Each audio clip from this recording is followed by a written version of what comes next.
Hey guys, and welcome back to the ninth episode of this Bradford City series. Our goal for this series is to win the FA Cup with Bradford City while only making signings based on data and only bringing in players who are 24 years or younger. If you also want to know how you can start making signings based on data in Football Manager, go ahead and click the link in the description. It will lead you to a video where I explain perfectly how you can start playing Football Manager based on data. Let's start this episode off with the youth intake.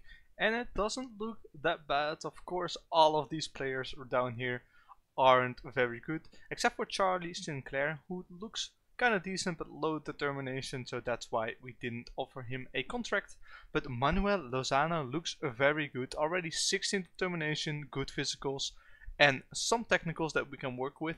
Doesn't seem too bad, has a good potential, so let's hope that this guy can perform and develop very well. And then also Colin Egan, sorry, I'm not really expecting a lot of this guy. He could become top, he could become a drop, so let's just wait for this guy to develop. I quickly wanted to show you this guy, Andy Messi. I think we brought him in last season. We signed him from our youth intake. Very good guy, but as you can see, physically he really improved. So what I'm looking to do is I'm really looking to see if we can get an under 21s team so he can start playing in there, and that would also eventually help all the other players in our club to develop. In the last episode we left off at the 2-4 loss against West Brom, and after that things didn't go well either. We lost against Sheffield and Sunderland, which was a big shame.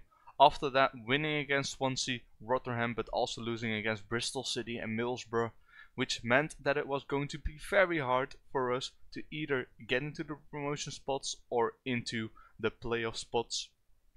Anyway, in the end, you'll see that we've won some, we've lost some, and we've even tied some, but all of that paid out very nicely, and let me show you why. Hey! 93.5% of you are not subscribed to my channel yet. Please do consider subscribing, as it really helps me out a ton and it keeps me motivated to make more awesome content. With that out of the way, let's move on to the video. Because as you can see, Bradford City have been promoted to the Premier League. Absolutely insane. We weren't champions. It was so close at the top of the table. As you can see, 7 teams, 4 points apart, which is absolutely insane, but we managed to claim it, beating Wolves, Middlesbrough, Leeds and Hull City to the promotion spots. And actually no players for us, we just got straight promoted, which means that this is the 3rd season in a row that I got promoted. That's absolutely insane. I'll show you how that looks like in the graph. Right here we're in the graph, and as you can see, we've been promoted from League 2 to League 1 as 3rd. Then we've been promoted from League 1 to the Championship as the 5th team. And then in the Championship we actually managed to come in 2nd. And what's even more insane about this is that in the season preview they have us on 23rd. So either we got insanely lucky, or buying players based on data and having a good tactic really helped us solidify our place in the Championship. As you can see, we started off pretty bad, but after that we actually almost never left the 2nd place, which is very good to see. Also, we weren't lucky, because if you look at the XG table, we actually should have finished 1st. Of course, XG doesn't really say a lot, but at least it shows us that we should have had 1st place a lot more, and that Sheffield United actually should have been placed 2nd. What's even more devastating is that Blackburn are in 14th, but based on XG they should have been 5th, so that really sucks. Anyway, out of the Championship, QPR, Swansea and Rotherham have been demoted. Swansea actually very surprising, because I think a couple seasons ago they were still in the Premier League. As you can see right here, for a couple of seasons they have been demoted in 18 to the Championship, and now they've actually gone down once again. Let me sim a little bit more forward so we see which team is going to join us in the Premier League. From the Premier League, Norwich, Ipswich and Southampton have been demoted, which it was very close with Bournemouth, Crystal Palace, Brentford, Leicester and Burnley here. And maybe also Nottingham Forest, which is interesting to see. Of course, since we're joining Premier League, we also have an insane transfer budget of 32 million, which I'm going to try to spend evenly, because if we want to stay in the Premier League, we really need a lot more players from the Premier League caliber. Something else that we also need is better facilities. As you can see, we need to increase our youth level. We need to also see if we can increase our junior scouting, and also we don't even have an under 21s team yet, so I really would like to get that going. Maybe we can also ask for a new contract, and of course I'm gonna need so much more stuff, because as you can see currently we're not even the best in this championship. We're very bad when it comes to recruitment, and medical stuff is quite okay because I always make sure that I have the best physios. So a lot of upgrades. Let me sim just a little bit forward to see which team is going to join us in the Premier League, and then already start seeing what kind of players we can bring in for the life in the Premier League. First thing that we made sure we did is to buy the University of Bradford Stadium, where we're currently playing in. So in 2027 all of the income from all the games will be ours, which will mean a lot more money coming in. Next thing the game is doing for us is giving us more sponsor deals, of course, because we get more known in the world of football. So 6 new deals for 800k per year, which is pretty nice. That changes to the stadium tickets. As you can see, average ticket price gone up by 33%, but we're earning less, and that's probably because there's only 20 teams in the Premier League and 24 in the Championship. The third thing we did is improve our youth recruitment, which means that right now we do have a better chance to get in talented youngsters. The season has officially ended. We don't know yet who actually got promoted with us, but let's just take a look at the new arrivals. Of course, Mark Helm brought him in on a very expensive fee at the time, but 17 goals and 17 assists means he really pulled his weight for that transfer fee. Other than that, I expected more of Guillermo Montoya. Unfortunately, he didn't really perform, and neither goes for Rodrigo Muniz, but hey, you can't have it every way you like. As we can see here, I think Middlesbrough have actually been promoted with us, so that is very good to see. Of course, a B+. I've been promoted when I expected to be demoted, and they only give me a B+. Very interesting. Anyway, biggest win in the Carabao Cup against Forest Green. Yeah, that makes sense. Match to remember, 4-2 apparently over Blackburn. Good to see.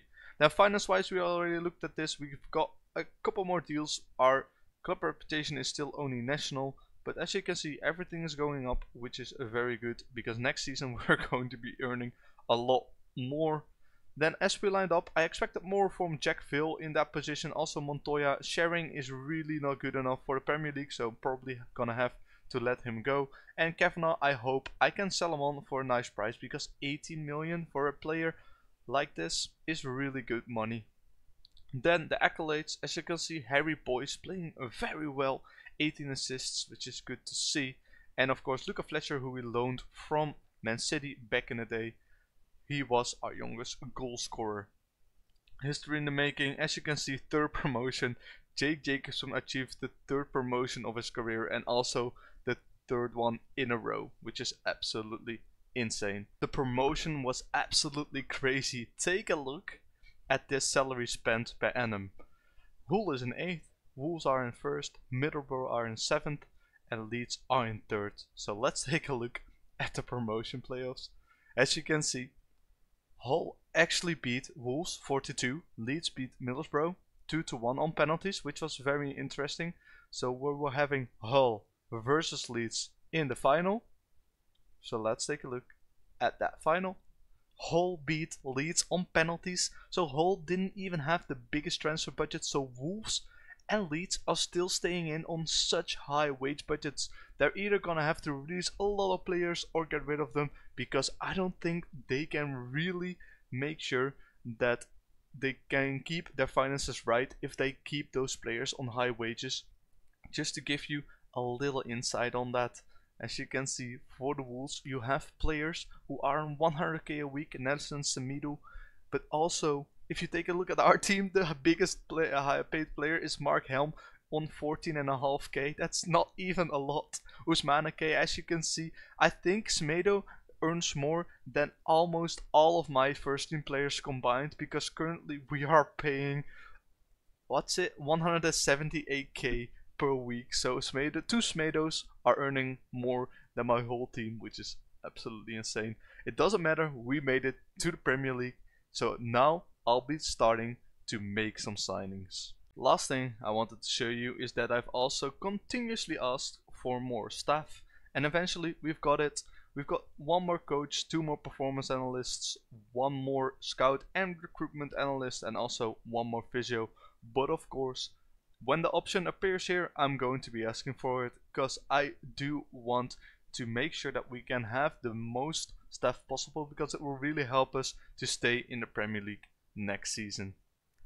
Anyway, that's going to be it for this episode. In the next episode, I'll be making some more signings based on data, so make sure to tune in. Also, if you've enjoyed this episode, please don't forget to leave a like and subscribe, and tell me what kind of challenges I should do in Football Manager, and I'll see if it's plausible. Anyway, I want to thank you for watching. I hope you've enjoyed, and tune in for the next episode where we're preparing for life in the Premier League.